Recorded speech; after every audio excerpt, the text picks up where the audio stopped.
કાળઝાળ ગરમી પડી રહી છે અને આવી ગરમીમાં જો કમ્પલસરી બહાર નીકળવું જ પડતું હોય તો એ બહાર નીકળ્યા પહેલાં કેટલીક બાબતોનું ધ્યાન રાખવું એ ખૂબ જરૂરી છે.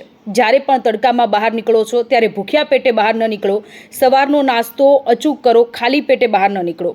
ફૂલ સ્લીવના હંમેશા કપડાં પહેરો. જ્યારે પણ ઘરની બહાર નીકળો છો ત્યારે ફૂલ સ્લીવના અને આ સાથે કોટનના એક કપડાં હોવા જોઈએ, થોડા ઢીલા કપડાં હોવા જોઈએ કે જેનાથી જે હવાની અવરજવર છે તે ઇઝીલી થઈ શકે. સિફોનના અને બધા કપડાં ન પહેરવા જેનાથી ચામડીના રોગ થઈ શકે છે.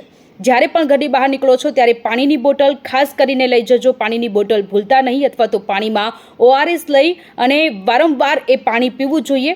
સનસ્ક્રીનનો ઉપયોગ કરો. જ્યારે પણ સનસ્ક્રીન લગાવો છો ત્યારે એક જ બાજુ સ્કિનની સનસ્ક્રીન લગાવવું કે જેથી સૂર્યના કિરણ જ્યારે ચામડીને ટચ થાય છે એના પહેલાં એક લેયર બનેલું રહે.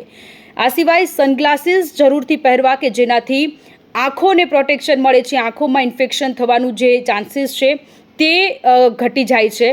બપોરે 12 વાગ્યાથી 3 વાગ્યા સુધીમાં જો ખૂબ જ જરૂરી કામ હોય તો જ ઘરની બહાર નીકળો. બાકી ઘરે રહો અથવા તો ઓફિસમાં હોવ તો ઓફિસમાં રહો.